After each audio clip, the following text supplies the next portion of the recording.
Thanks for staying with us. I'm Laura Ingraham, in for Bill O'Reilly, who will be back tomorrow.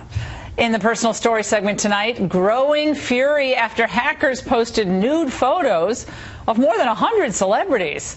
Investigators are still looking into exactly how the hackers got their hands on these racy photos and who may be responsible.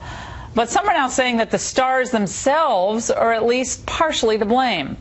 Comedian Ricky Gervais faced a major backlash from fans and celebrities after tweeting yesterday, quote, "Celebrities make it harder for hackers to get your nude pics of you from your computer by not putting nude pics of yourself on the computer." Sounds reasonable to me. Joining me now for reaction from Boston Herald columnist and radio host Adriana Cohen.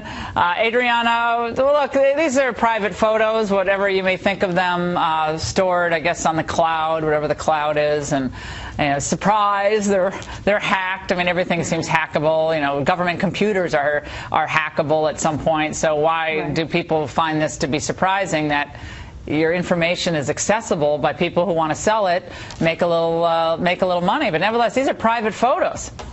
I know. You know, I feel bad for the celebrities in some respects because nobody wants their private content stolen off their phones or their computers, but they should have a little bit of common sense here. I'm going to have to implement a little tough love. You know, they should know that they are high-interest targets, so to speak. They're world famous. The public is fascinated with them. And we live in an age now of very sophisticated hackers.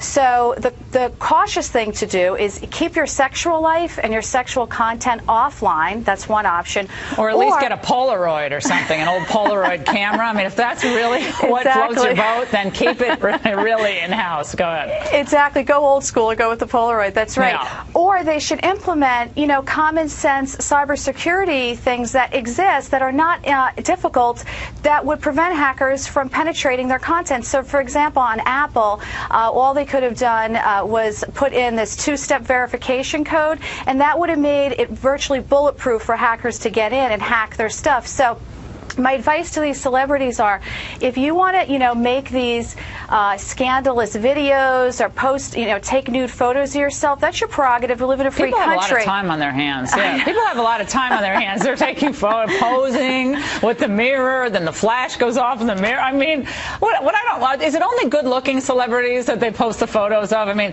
there are some celebrities you really don't want to see. You know, a lot of us you don't want to see, but you know, it's only the really good-looking ones. It's Kate Upton, it's Jennifer Lawrence, right? I mean, are there any overweight celebrities in this list? Do we have the whole list, first of all? Not that any of us really care. I don't, but I know. They are. So many of these women are absolutely beautiful. And, you know, if they want to protect their privacy, they have to do common sense things like, you know, keep their, you know, private, scandalous content offline, like we mentioned, or implement, you know, common sense cybersecurity things. No, these are celebrities. They're used to being handled. They have managers, PR flacks, people surrounding them, telling them they're wonderful 24/7. And so I think what happens, as we see with politicians, right, is that they feel invulnerable in many ways. That they're kind of above it all. It's whether some of them might have a narcissistic personality disorder. We have no idea.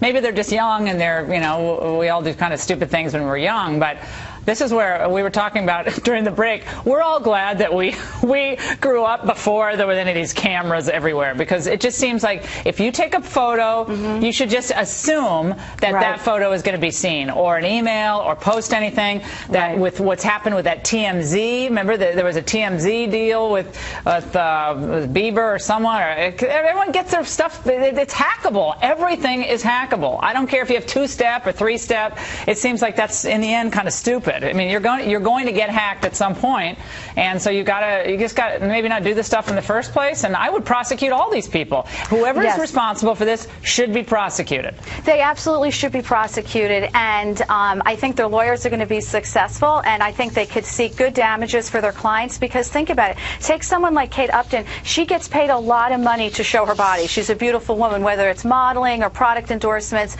So let's say, you know, you're Sports Illustrated or Playboy magazine, and you may want wanted to have paid her millions of dollars to appear nude, and let's say in your magazine. But now if nude photos get released of her, they might say, oh, well, the public appetite, has been satiated. Yeah, has been, satiated, so we no longer going to cut that deal with you. And then, she loses out on that revenue that she should be paid for. And so the only problem, though, is, a lot of these hackers, they could be 19 years old with no money. You know what I mean? So the dry could be well, the well could be dry, and the lawyers may not find money to tap. Yeah, well, in the end, it's just none of this is surprising, right? But everyone thinks they're invulnerable. It's not going to happen to us, so we appreciate it.